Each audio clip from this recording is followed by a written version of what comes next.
Good morning everyone. आज again आपके साथ एक छोटी सी टिप शेयर कर रही हूँ क्योंकि काफ़ी सारे लोगों की सेम क्वेरी है और वो सेम प्रॉब्लम मेरे साथ भी आ रही है क्योंकि मेरे टेरेस पर आपको पता है नेट नहीं है। गर्मी में ही ये पौधे रहते हैं बट मिट्टी बहुत अच्छी है, इसमें जो जीवन है बहुत सारा है। जीवन यानी मिट्टी में रहने वाले जीव बहुत सारे हैं और उन्हीं की कृपा है कि मेरे पौधे इतनी तेज़ गर्मी को सह पा रहे हैं। अब आपके साथ एक छोटी सी टिप शेयर कर रही हूँ। देखिए, काफ़ी सारे लोगों ने सब्जियां मेरी तरीके से लगाई थी, जिसमें से तुरई लगाई थी, घिया लगाई थी, कद्दू लगाया था, बहुत सारी इस तरीके की सब्जियां लगाई थी। एक तो देखिए तेज़ गर्मी है जिसके कारण जो भी फूल मतलब फल बनता है उसका पोलन फटाफट से सूख जाता है तो पॉलिनेशन नहीं हो पाता। एक तो कारण ये है कि सब्जियाँ जो है नहीं बन पा रही हैं प्रॉपर। लेकिन देखिए कुछ प्रकृति का या कहिए कि मेरी तो देखिए मिट्टी का ही है, मैं बाकी किसी चीज़ को क्रेडिट मिट्टी में रहने वाले जीवों का ही कमाल है कि कुछ कुछ फल मुझे बहुत अच्छे से मिल रहे हैं। लाइक जैसे देखिए मैंने आपके साथ पहले भी शेयर किया था, ये एक ऐसी सब्जी है जो कि कच्ची अगर हम तोड़ते हैं तो सब्ज़ी बहुत अच्छी बनती है और पका के तोड़ते हैं तो एज ए फ्रूट काम आता है। ये है कचरी। राजस्थान और हरियाणा के लोग तो इसको बहुत अच्छे से जानते होंगे। मेरे पास 2 वैरायटियाँ हैं। एक देखिए ये थोड़ी लंबी वाली है, ये इतना ही साइज़ रहता है, थोड़ा सा और बढ़ जाता है बस। और एक है ये गोल वाली, ये मेरी एक बहुत ही प्यारी सी व्यूअर हैं कविता जी, उन्होंने मुझे कचरी भेजी थी और काफ़ी सारी कचरी ख़राब हो गई थी तो मैंने मिट्टी में डाल दी थी। उसके बाद मुझे ये लगानी नहीं पड़ती क्योंकि कुछ कुछ कचरी जो है ख़राब होती रहती हैं, मिट्टी में डलती रहती हैं और हर पॉट में ये सब्ज़ी निकलती रहती है इस सीज़न पर। और ये मुझे महीनों तक मुझे डेली ही 4-5 कचरी मिल जाती हैं। और मज़ेदार ये है, इसमें मुझे कोई मेहनत नहीं करनी पड़ती क्योंकि देशी वैरायटी है, हार्डी वैरायटी है तो कोई पॉलिनेशन की दिक्कत नहीं हो रही, अपने आप पॉलिनेशन हो रहा है, फ्रूट्स मिल रहे हैं। देखिए ये देखिए हर नोड एरिया पर इसके आपको फ्रूट्स नज़र आएंगे क्योंकि मैंने कॉलियस के ऊपर चढ़ा दिया है बंदर से बचाने के लिए। और ये देखिए हर जगह पर इसके फल बन रहे हैं। अब बताती हूँ आपको घिया, तोरई और कद्दू में क्या हो रहा है। वही अगेन पॉलिनेशन का प्रॉब्लम, पोलन सूख जाता है तेज़ धूप में। तो देखिए कुछ नहीं करना है अभी आपने।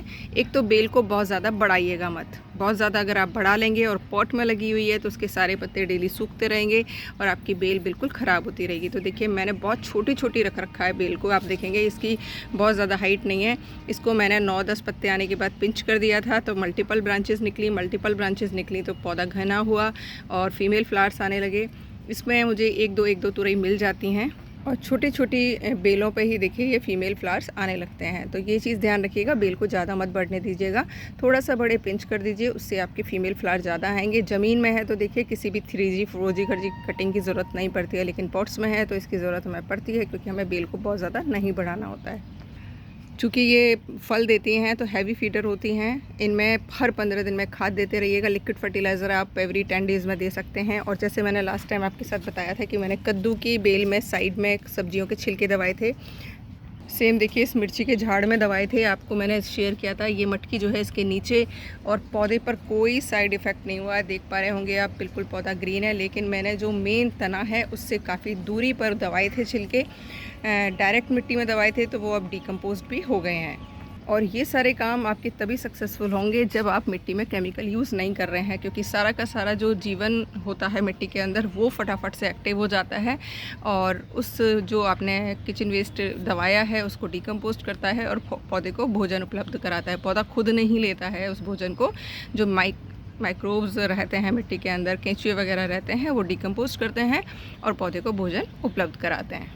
और जितने भी सूक्ष्म पोषक तत्व होते हैं, जैसे कि आपको पता है साइंटिस्ट कहते हैं कि 20 तत्व चाहिए होते हैं पौधों को, तो उसमें सारे ही तत्व मुझे लगता है ये जीव उपलब्ध करवा देते हैं अगर आप थोड़ी सी मेहनत कर लेते हैं अपने जैविक तरीके से बागवानी करने में। तो मुझे लगता है इतनी तेज़ धूप में भी आपके पौधे हरे भरे रहेंगे, ग्रीन रहेंगे। बस थोड़ा सा दिमाग लगाइए और थोड़ी सी मेहनत करिए। लास्ट में एक टिप देना चाहूँगी, पौधों को हटा के सफाई ज़रूर करते रहा करिए हर 1 महीने में, क्योंकि आपको गमलों के नीचे मिलेंगे ढेर सारे ये जिनको हम क्या बोलते हैं, स्लग। इसके अंदर कम से कम नहीं तो 50 स्लग हैं जो मैंने अभी गमलों के नीचे से निकाले हैं। रात को ये निकलते हैं, सारे पत्ते खा जाते हैं, तो मैं अब इनको हटा के सारे के सारे पार्क में डाल दूँगी जिससे वहाँ पर ये अपनी पूरी लाइफ साइकिल पूरी कर पाएँ। कद्दू भी आने लगा है, पहला फूल ख़राब हो गया क्योंकि पॉलिनेशन नहीं हो पाया था। ये दूसरा फ्लावर आ रहा है, देखते हैं साथ में अगर मेल खिलता है तो पॉलिनेशन हो जाएगा, नहीं तो कोई बात नहीं। Thank you for watching.